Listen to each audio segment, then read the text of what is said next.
Hey guys, welcome. It's your girl, Black Girl Minimalism. I am using the Fifth Spirit Tarot deck. I did not do a earlier read. We're going to lightly be moving over to the nighttime reads. Of course, always we're going to do a 12 spread read. The first card to come out is the Magician card, so that came out pretty quickly. And I see that as a creation card. We got the sun energy. That's been pretty consistent over the past 2 weeks. And the sunflower is there as well. Ace of Cups, another great card to see as well. And let's see what else comes out for us. I hope that you guys had a great day. We also got the Six of Cups.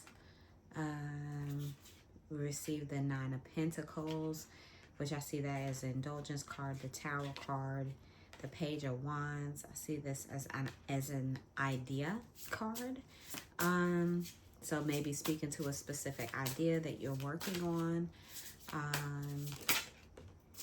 You got the Queen of Wands. Queen of Wands has been pretty consistent as well. And I see this as like a matriarch energy in some regard.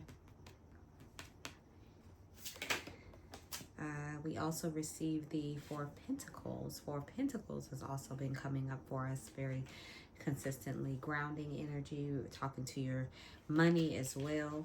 The Eight of Cups. And the moon is also present in this particular cup. So I'm not quite sure which card I'll read to tonight. The Two of Wands, I see this as a fire energy.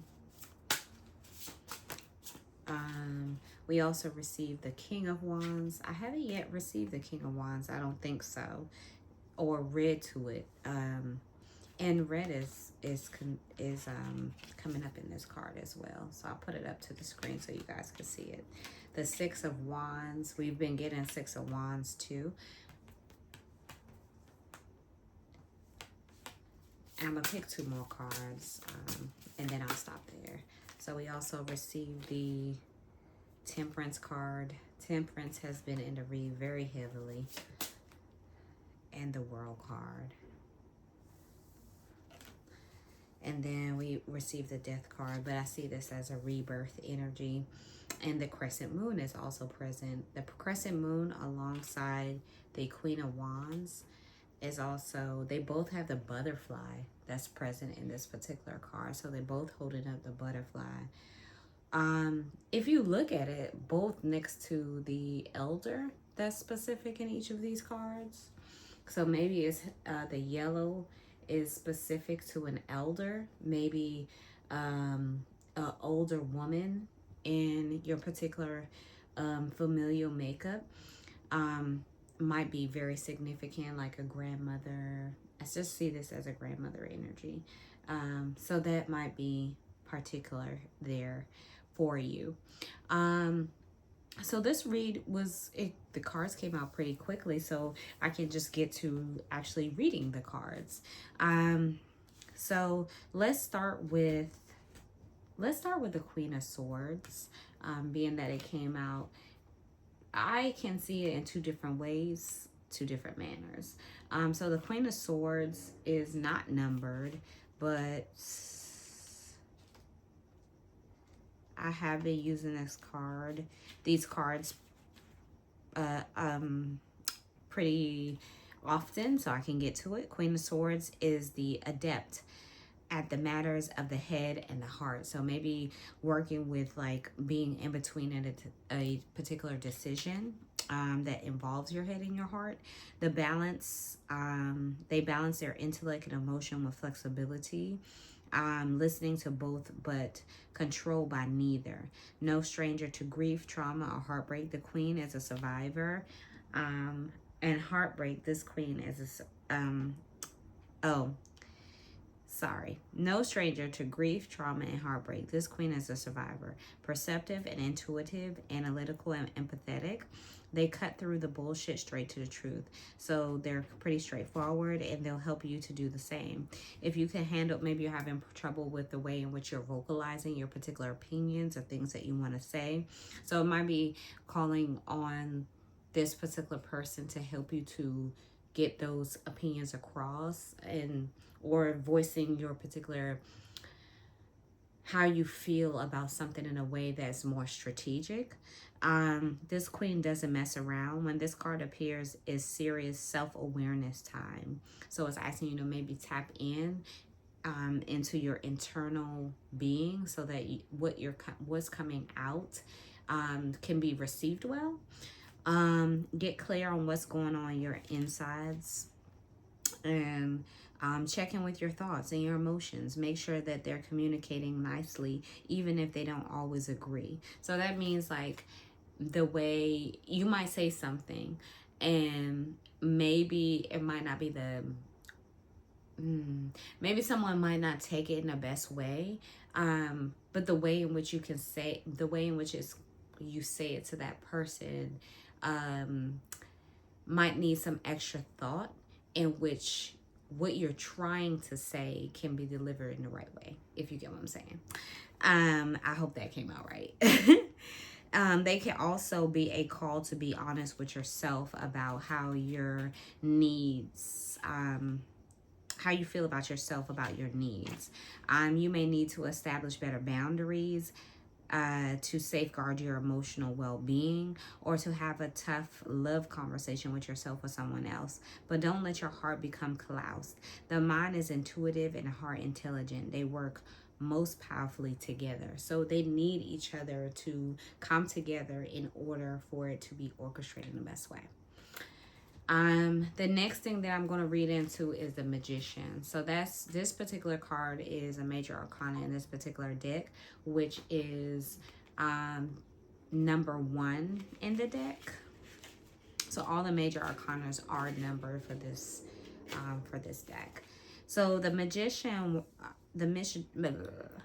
my words. The Magician wand is an antenna buzzing with signals, a lightning rod raised to the storm. It's so funny because I was thinking about lightning last night as I slept. I was having a hard time sleeping, but the lightning came up in my sleep as an indicator. With their tools plus some will and intention, they capture the electric current of potential and bring dreams bubbling into reality. From divine inspiration to physical matter, the magician creates the world. When the magician appears, they invite you into your own brilliance. So I see this as something, again, like you're creating something. It's inviting you to work on your ideas, to orchestrate something that you're creating. And that's why I feel like this came up, the Page of Wands.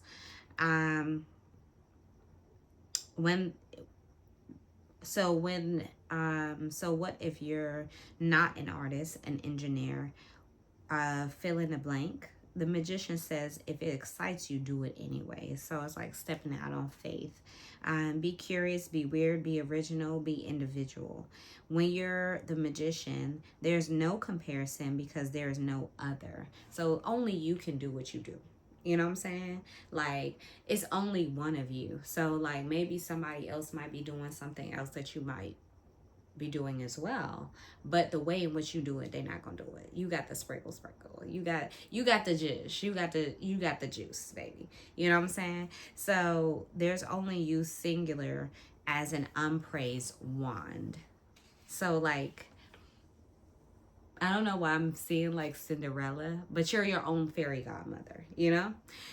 So gather your tools, hone your skills, be smart, be experimental, but above all else, follow the tingle of inspiration. You are a conduit of creation, and it's time to make your visionary a reality. Do you feel it? The static electric field sparking your fingertips, the lightning comes and you are the ride. So you're the orchestrator of your own journey, of course, alongside with the above. But, you know, I feel like that's your investor, but you're the orchestrator of your own journey. And then the last card that I'm going to read is the Sun card. So I feel like that's a really great card to end with, because I see that as a completion energy. When the sun appears, and we read this over and over again, but I feel like it's a great reminder, and it's a great card to read when you're Just needing that reminder. When the sun appears, it brings light, warmth, and vitality to everything it touches. It in readings, the sun describes an experience of being holy, your authentic self. So just being you, like being you is enough. It's enough. With ease and joy and no apologies. The moon's shadows have been integrated, and now you get to enjoy a moment of righteousness and or rightness and bliss. The sun also speaks to visibility, as in being seen and appreciated by others. So maybe you're being celebrated for something, and it might coincide with success, recognition, or celebration. I just said that has you all aglow. And it may be quiet, private, and simple. A day when your outfit has you feeling fly as hell. We read this Saturday, and I just like, yeah, you know, you in your bag, you know? And 20 minutes spent dancing to your favorite tunes, or a leisurely afternoon in the dark part when, for a time, all feels right with the world. And we also received a world card, so maybe I might read that as the last one. Sorry. When the sun appears, it brings a spiritual knowledge that we are alive and part of an interconnected cosmic ecosphere. That ecstasy of this card is the cell deep knowledge that we are each as right, worthy, and perfect as the trees, the animals, the sky, and the sun. And then the last thing is the world card. And the in the world card is like a similar the balancing. The scales are present. Okay, it's there. It's balancing the energies, and she's holding a rose in hand. And then the lion is present. This was in my dream the other night, and she's being showered. So she has the lion there. We're in Leo season. She has a world underneath. She has what looks to me like an eagle. You know, like all I could hear is like babe, what is it? Like when the eagle, what is it? That saying? Is it the eagle? When you rise up? That's a phoenix. Oh, okay, phoenix. But I don't know. It's the eagle in the picture, but I felt like the phoenix rising up. You know what I'm saying? So I feel like the phoenix rising from the ashes. So that's what I'm hearing. Phoenix rising from the ashes. So maybe you might be coming from a darker space and you're rising in tune for a new beginning. The world represents ultimate completion and connection. It's transcendence beyond binaries, categorization, and even the self, the soul, and the union with the universal spirit of all things. In readings, it can signal a feeling of personal and spiritual wholeness. So you feel whole at this moment. You feel one with yourself. You feel in tune. Maybe you get messages. And we are able to exist in a greater harmony with our truth. As the major arcana final card, the world can also represent a cycle of culminating or ending. Maybe you're wrapping up a creative project, moving, graduating, changing careers. Maybe you're getting a divorce or closing some chapter of your life. Something is closing to begin. The world means that you're ready. You've reached this journey, natural terminus. You've done everything you can, learned everything you can. And to me, it feels like you're going into this new space, maybe a new surrounding, new environment, where you can like really thrive and, you know, be in your space that feels comfortable to you. You've done, you know, all that you can, and move on your own will. So nothing's really holding you back from where you're going, because the world reminds us that every ending is also a beginning. The snake eating its tail symbolizes infinity and also forms a zero. So I think I had pulled a card, and on the card it was numbered in zero. So I mean, it's like it's nothing that you can't achieve. And we exit the world and once again become the fool. So we become baby-like because we don't know anything. But that's like that's the best place to be in, when you don't know anything, because like it's nothing can like really stand in your way. And a new cycle, infinity, begins. So I hope that you guys received this message. I love you. I will see you tomorrow. I hope that this was a wonderful read. I love you. Bye.